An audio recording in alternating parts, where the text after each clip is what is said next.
Dito tayo. Subukan natin dumaan sa ilog papuntang Kumbero.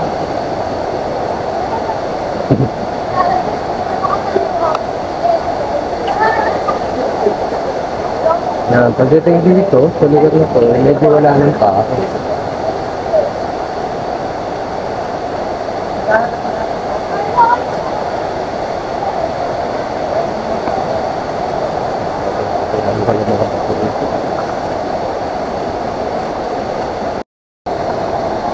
Ayan mga kabalyero, yun yung nilampasan kong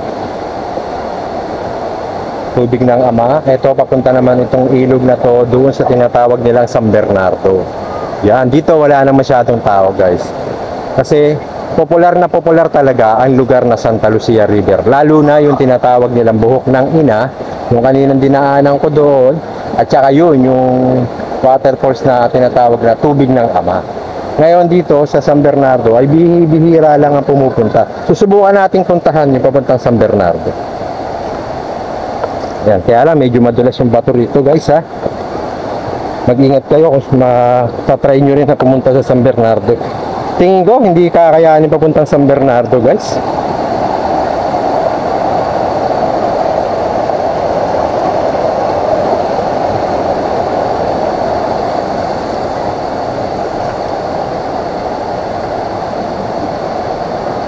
Dito yata ang daan. Ito nga yung daan guys. Sa ilog ang daan. Nako, hindi tayo prepare.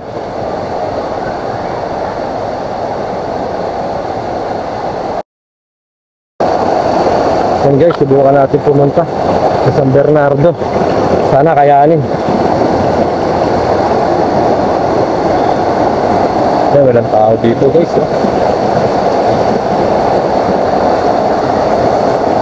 Diyos ko Lord, thank you. Sa ilog tayo dadaan talaga.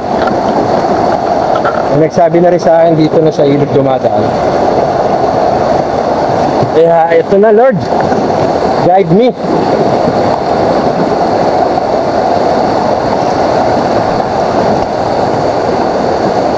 Ito San Bernardo.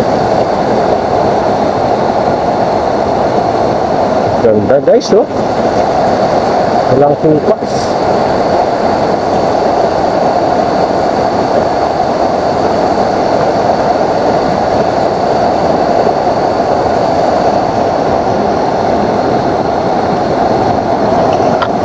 Baba tayo. Aray ko, Diyos ko Lord.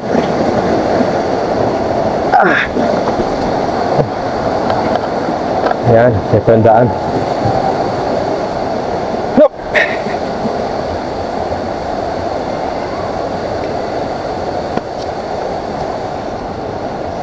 Arigo, another adventure ng ating kabalyero.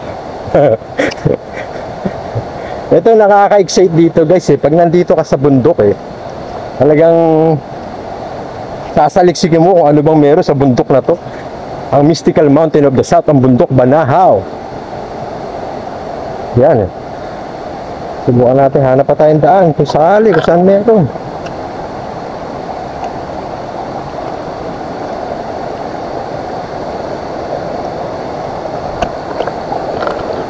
Patalon-talo na, kabalyero.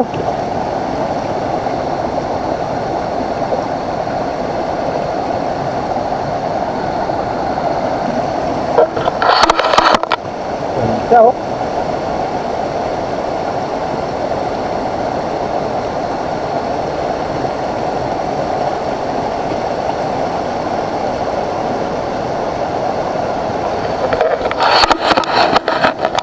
Tara guys, hanggang sa na marating natin. Laban tayo ng Panginoon. Oh, di ba? Iniikutan tayo ng mga paru-paro, saka tutubi.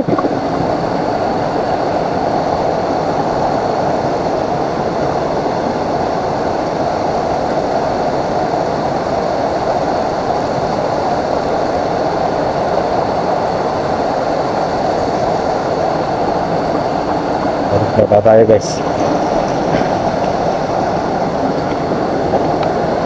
Ay, thank you Lord. Basta lagi lang po kayo magdarasal pagka kayo po punta dito.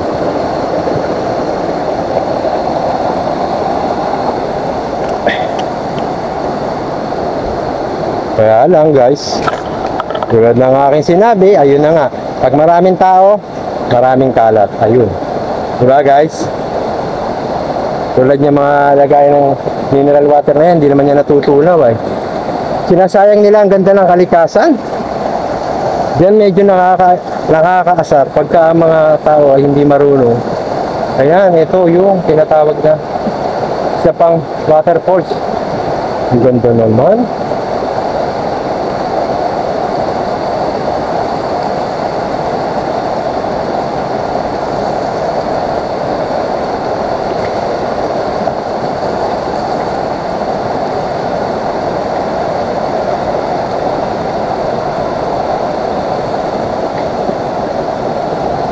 Hanap pa tayo ng daan papunta sa doon.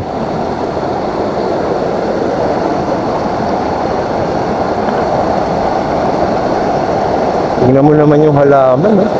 Grabe. Yun ang tubig ng San Bernardo.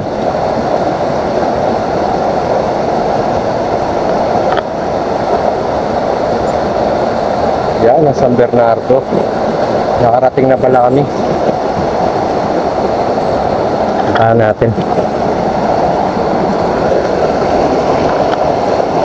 Ang laki ng bato guys, ayun oh. Tapos may puno siya oh. Parang sumangkalan sa puno.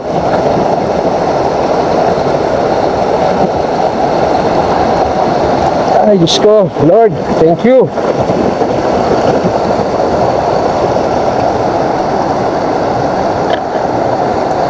Kaya puntahan natin yung San Bernardo.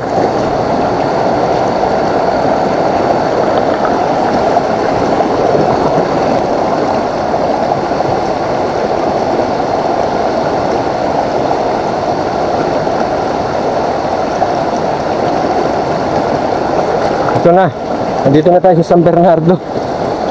Isa rin siyang waterfalls, kaya lang yun, itong waterfalls na San Bernardo mahirap din pala marating. Kaya pala yung mga tao nandun na lang, nag-stay sa tinatawag nilang tubig ng Ama at ang buhok ng Birhen. Yan, ito. Yes! Ito ang tubig ng San Bernardo. Guys, tignan mo naman. Saan kaya nanggagaling ang tubig niya, no? Diba? Wow, wow, wow!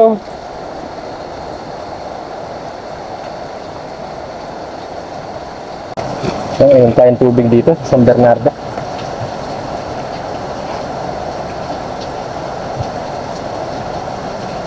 Ang ginagawa dito, guys, pag ito ay nagpupunta sa Bundok Banahaw, ito ay turo lang din naman ng mga manggagamot na nakasama ko dito. Uminom ka raw ng 3 lagok, tapos isawat mo yung ulo mo at saka magdasal at manalangin at saka humili kung ano ang gusto mo. Yan ang gagawin natin guys.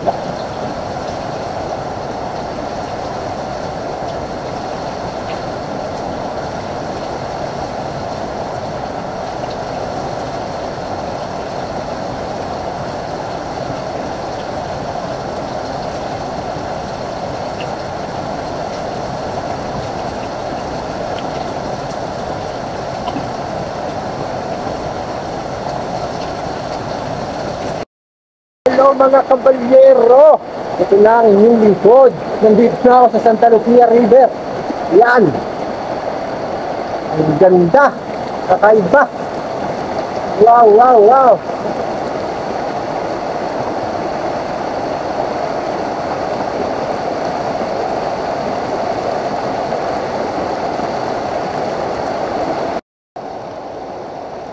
Yan oh! Wow! Ganda! Mga kabalyero, ito na! Ang ganda naman, di ba? Grabe!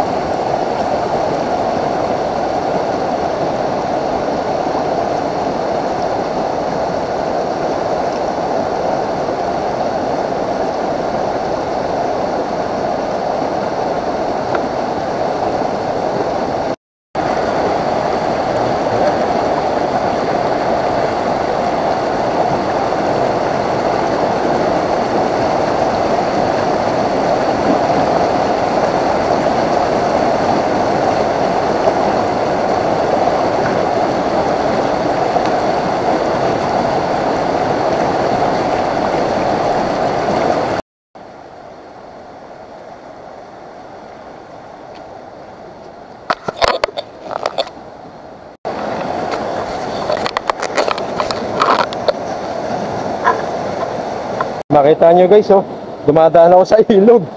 Yan mga kabalyero, nadaan ka sa ilog. Yes ka. Yan, oh. Wow, ang ganda, di ba? Talaga naman. Yan ang mundo ng kabundukan. Pag ikaw ay manlalakbay, guys, ayan, mararanasan nyo rin itong ganitong bagay.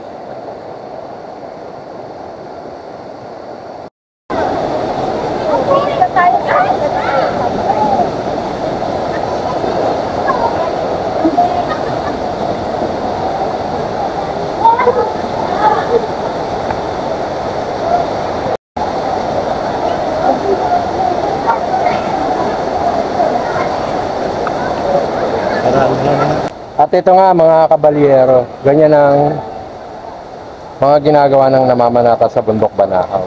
Si Nanay, yan isa sa mga nananalig na ang Bundok Banahaw ay talaga namang nakakapagpagaling. Yan falls na yan ang tinatawag na Buhok ng Ina. Hindi ako nakapunta rin sa may tubig ng Ama at maraming tao kasi guys. Yan, maraming salamat mga kabalyero. Ano mga kabalyero? Papaalam na muna ang inyong poging kabalyero na hindi naman pogi, feeling pogi. Update na lang kayo later para sa susunod ko pang mga video guys. Dito pa rin naman sa Bundok Banahaw, ang mystical mountain of the south. Guys, babalik na ako doon sa tinutulugan ko sa Bundok Banahaw kila ate. Yan, ito nyo naman, mga lokal na kabataan dito sa Bundok Banahaw eh. Taga Banahaw kayo? Taga dito kayo, Santa Lucia?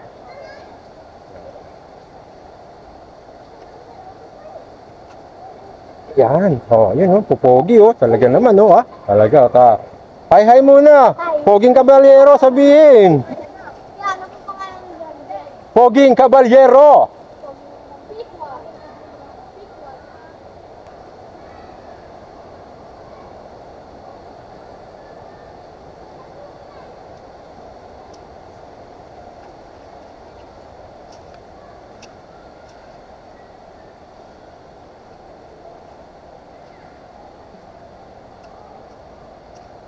Siyempre, may kabataan, yung mga binata, oh, yun, oh, mga lokal ng Banahaw. Mga taga dito kayo? Ha? Oo. Hanapin niyo si Poging Kabalyero. Yan. Mga taga dito kayo sa Santa Lucia?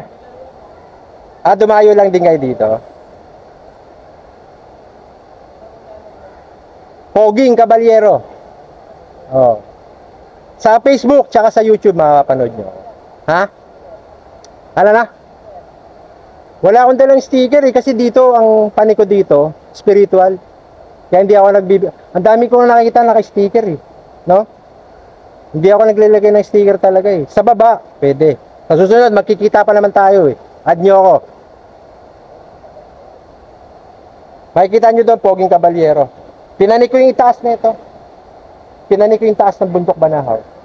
Mapapanood nyo ron. Sa unang dinaanan namin, 3 tangke. Tapos nagkuweba na nga kami. Sarado yung Durungawan. Kaya dapat may kasama ang taga dito. O paano, mga kabalyero? Di ba kabalyero marami rito? O di ba? Mga nakakabayo. Yan.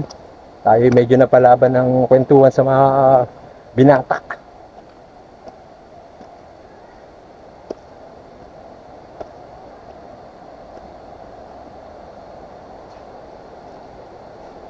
Yun, marami pa rin guys eh, kaya lang medyo gutom na nga ako.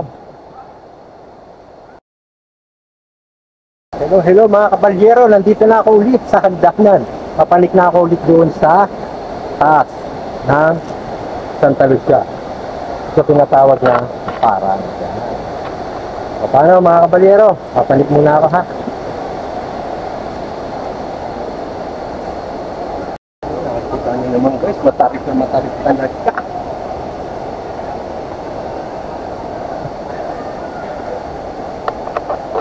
Ay, Diyos ko Lord. Pagayan niyo po ako.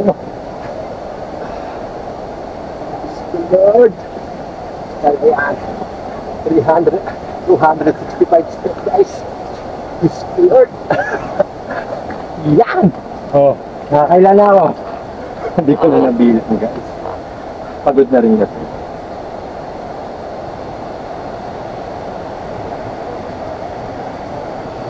Ang terik na yan, oh. So, nandito ka sa taas, oh.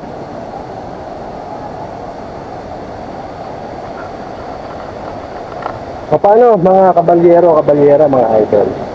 Mag-update ako sa inyo later para sa susunod ko pang video. Dapat na rin kasi itong aking camera. Kaya, salamat sa inyong panonood, guys. God bless po sa inyo lang. Paalam muna. Guys, oh. Tingnan mo. Ano? Diba? Yan, mga kabalyero. Video ko ulit para makita nyo rin kung ano pala yung mga tinadaanan dito. Kung gaano ka-presko yung lugar natin. Napakaganda ng bundok Banahaw. Dati nung pumapanik kami dito, hindi pa ganito yung hagdanan eh. Walang mga harang. Ngayon meron na. Ginawang safety ng mga lokal dito sa bundok Banahaw. Ganyan kabait yung mga taga Banahaw, guys. Okay? Update ko kayo ulit later. Pagod na. Ito guys, mga kabalyero, mga kabalyera. May mga pumapanik din ditong pamilya. Hindi lang naman mga mountaineer. Hindi lang kagaya namin, ang mga bantay kalikasan. Mga kagaya nila, pumapanik din. Mga namamanata. Namamanata po ba kayo sa bundok? Ano po ba kayo? Naliligo. Mga naliligo. Yan si Pogi. Oh. Yan. O paano? Mga kabalyero. Andito na kami sa taas. Papaalam na muna ang inyong poging kabalyero na hindi naman pogi. Feeling pogi lang. Bye.